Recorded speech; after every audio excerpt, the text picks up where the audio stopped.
Hey, hey. I was saying it in my expectation video that I think this movie is not going to be, I did not really put all my hope in this movie. That's why I'm really happy that I did not go in with this high expectation to see something good. I was just like, okay, let's see, because I know that Nollywood, they will just, was it not last month that they released the Blood Sister that was still okay? I knew that they were going to disappoint Sha. They will do something good this minute, and then the next movie they are going to release will just. So let us start. Let us start basically. So today we are going to be talking about Glamour Girls. You guys already know from the title of the video. So we are going to be reviewing Glamour Girls. If you've seen it, tell me your thoughts about it in the comment section. I have my own thoughts and opinions which I will be sharing in this video. So let me know yours too in the comment section. If you've not seen it, I don't know if I should recommend it to you. Go and watch it, but you can watch this review, and then you decide if you should go and watch it or not. So I will not be the one to spoil someone else's business. Let me just say my thoughts and opinions about it. Then you decide yourself if you want to go and watch it or not. So let me just start with this first. With the remake, with the movie remakes that Play Network Studio have done, I think Living in Bondage is actually like the only successful one, like the only one that made sense. I don't know, probably because it's like a sequel, more like a sequel to the first original one. It was more of a sequel than a remake, yes, maybe that's why, because he had a different story entirely, and that's why it kind of did well. But with the others like Rattlesnake, Nneka the Pretty Serpent, and of course Glamour Girls, this one is like a remake of the original one. So people had this expectation, people are definitely going to judge based on the original version. They are going to compare the original version to the remake. So yeah, a lot of people were disappointed. I don't know if these remakes are just getting worse release by release. From Living in Bondage was good, then the next one was okay, then the next one was these Glamour Girls. I don't know. I have so much to say. So let us get to it. Like, first of all, I was really confused watching this movie. I was so confused because I don't know, was Sharon Ooja not meant to be like the main character? Like, she was supposed to be like the main character. I will have even mentioned, okay, let me just say, okay, let me tell you guys the plot of the story or the storyline. I don't even know what the storyline was. I did not know what the storyline was. I was just watching. I don't even know what the plot is. I don't know what the storyline is. I do not know what they were trying to achieve with the whole movie. I thought Sharon Ooja was supposed to be like the main character, the main character. Emanuela was supposed to be like the main character, that the whole story is going to be around, we are just going to, I mean, it started off as that, we saw this girl hustling, this hustling babe into prostitution and all, and then she has siblings to take care of. This guy, this random guy, lied against her, framed her, of what she did not do, of stealing actually. Then she lost her spot in this group of prostitutes that she's in. Then she has to find a new group, to fend for herself and her siblings. Then she meets this lady Donna, and then it was like that. The story, like, this thing was actually making sense for the first, I think, 20-30 minutes into the movie. It was making sense, following the life of Emma, played by Sharon Ooja. All of a sudden we just started seeing them focusing on other characters, focusing on Nse Ikpe Etim, Donna, focusing on that. The whole plot was just all over the place. They were supposed to like focus the main story on Sharon Ooja, but then they just started moving it from this character to the other character to this minute we are with Donna, we are experiencing life with Donna, and then the next we are experiencing life with another person, and then it was just a lot. It was just a lot. I don't know. Let me just start with Emma. Like I said, they started off with this thing, and in the original movie, the story actually focused on one particular person. So, and I was expecting the same thing in this one, because I was expecting that they should just tell us the story of Sharon Ooja, give us the beginning, the middle, the climax, and the whole, the thing that makes up the story.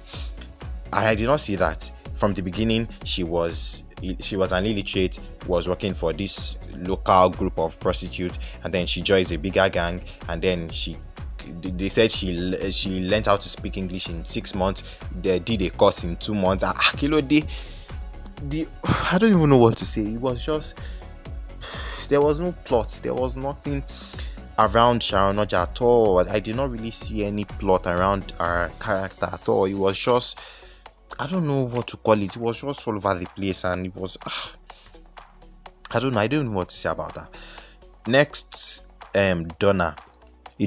Donna is like the leader of the gang, and then she was just, the thing that is still shocking me has to be our husband, played by Jamal Ibrahim. Like, the guy did not act well in this one. I don't know why he was just doing mumu for the girl. They did not even explain to us why the husband was, tolerating Donna's excesses. They did not show us why the husband was, okay with Donna's job and everything. Even there was a part where Sharon Ooja joined a gang, she needed to see if Sharon Ooja could fit into our gang, and then she told her husband to have sex with Sharon Ooja. We do not know why a normal husband will not agree to something like that. She would even be keeping such also away from her husband, try to keep it a secret so he would not find out. But then the husband knows, and then she's using the husband to like do testing, to know the kind of girls that she's going to bring into a group or a gang or whatever. So we do not get to see how the husband, why, or let me just say why the husband is agreeing to such things and why he's agreeing to do all those things for her. My dear, he was just, I mean, look at Jamal Ibrahim in Delivery Boy. The guy delivered his roles. He acted so well, but in this one, he was, I'm frustrated though, honestly. I'm frustrated. And then that spoiled brat amongst them, Hell or whatever her name was, I can't remember. I don't even understand her story. She was just there. Then it was this spoiled brat. She just joined the gang just to have fun, not for money. We do not really get a backstory as to why she left her wealthy family to come and join the gang to become something else. And she just died, and then we saw her family. She got pregnant and she died. It was, I don't know if they were trying to like leave us to like guess the whole thing. I don't know. And then Jemma, we just saw that okay, this Jemma is close to Donna. Okay, and we saw that her husband was in the hospital, but we do not know what actually happened to the husband. Why was he there in the hospital? And then I was really excited when Donna made that offer to her that okay, she should come and work for her in order for her to give her money to take care of her husband.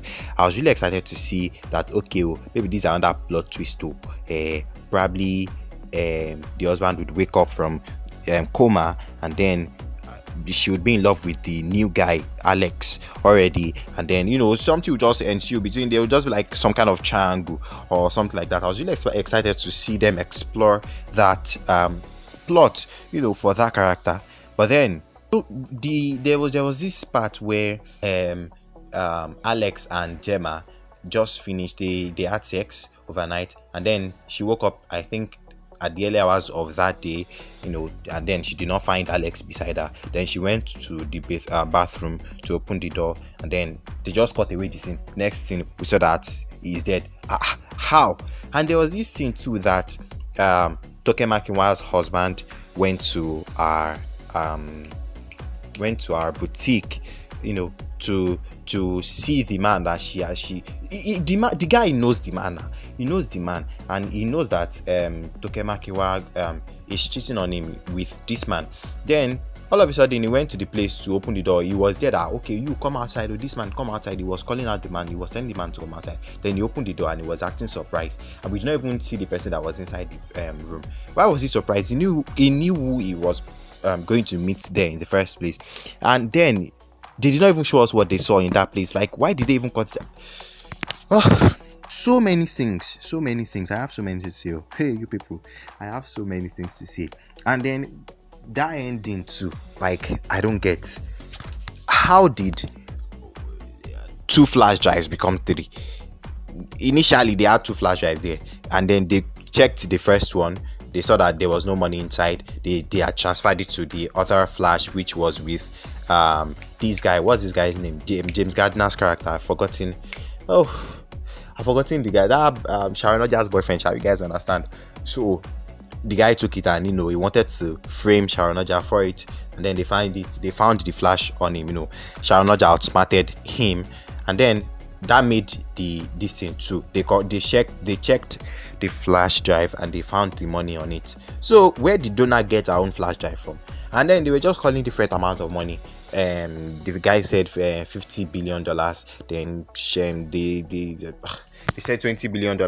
It turned to $15 billion. I'm getting $16 billion. I was really confused, because it's just, I was watching the movie, and I'll be asking my question that, okay, what happened? Like, it's just as if you are watching a movie with somebody, and then you just stepped out to do something, then you come back, then you are kind of lost, and then you ask the other person that has been watching that, okay, what actually happened? And the person could not even tell you, because the person too does not know. You get that kind of thing. But it was just that I was the only one watching. It was just confusing. It started well. Don't get me wrong, it was not all that bad though. The actors actually acted well. They did well. It was just the story and the plot that was just, it was just all over the place. It was just, I don't know. I even thought at the end Ramsey Noah was going to make a cameo appearance, because he did the same thing in Rattlesnake. He made an appearance in Rattlesnake. He made a cameo appearance in Nneka the Pretty Serpent. So I was hoping that he was going to make an appearance. I have this belief that they want to link these remakes together or something like that. But I did not see him. The ending. What you people? I don't know. If I say I should continue, I don't know what the things that I'm going to say. This video is already getting long. I don't even know what else to say. This is more like a rant. I would actually have loved to shoot this video physically, but now I'm struggling with my phone's camera and all. Those are my thoughts about it. I think they spent money on it, no doubt, but they should have invested more money in writing than the old glamorous, this aesthetics, flashy, or all these things, the clothes, the fashion and all. They should have spent more money, invested more money in writing a better story. It is a remake. People are going to have high expectations, so they should work towards not disappointing them, giving them something, creating something better than the original version. So there's no way they are going to remake a movie and they are not going to compare it to the original. So it is their job to actually make something that would be better than the original version, and will get people talking, that will get people talking in the positive way. Yeah, this movie was just, I don't know, it started off well, but then the plot just started moving from year to year, from there to there. Tell me your thoughts about it in the comment section. This is where I'm going to end this video. Thank you very much for watching. I'll see you guys in another one. Subscribe and like this video. Yeah, bye bye.